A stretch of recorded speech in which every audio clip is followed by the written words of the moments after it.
Oklahoma funds state and local government primarily through three taxes: income tax, sales tax, and property tax, and each supports different levels of government.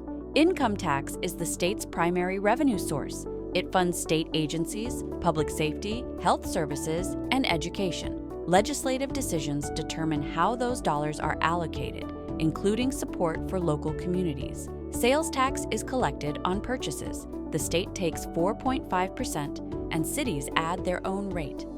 For many municipalities, sales tax is their largest funding source, supporting police, fire protection, roads, and other essential services. Property tax, also called ad valorem tax, primarily funds schools and counties, not the state.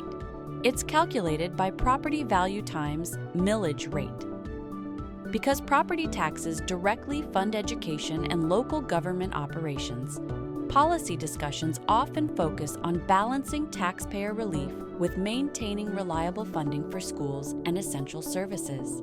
Annual taxable value increases are capped at 3% for homesteaded properties and 5% for commercial and industrial properties. These caps are designed to provide predictability and prevent sharp spikes in tax bills, while still allowing local governments and schools to receive stable funding over time. Because counties and schools are so important, they rely on two types of tax.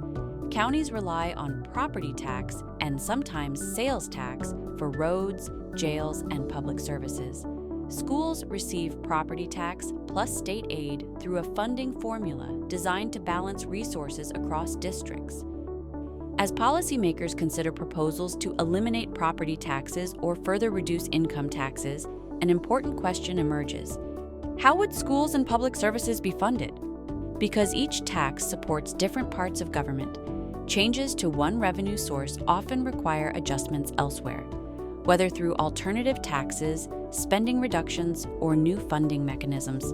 Additional revenue comes from fees, insurance taxes, and oil and gas production taxes, which contribute to the state's general fund.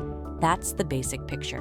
When we talk about tax reform, we're talking about how these funding streams connect and how changes can impact education, public safety, infrastructure, and the services communities rely on statewide.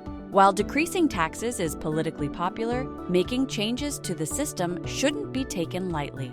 Careful consideration is needed for the consequences and the impact to Oklahoma families.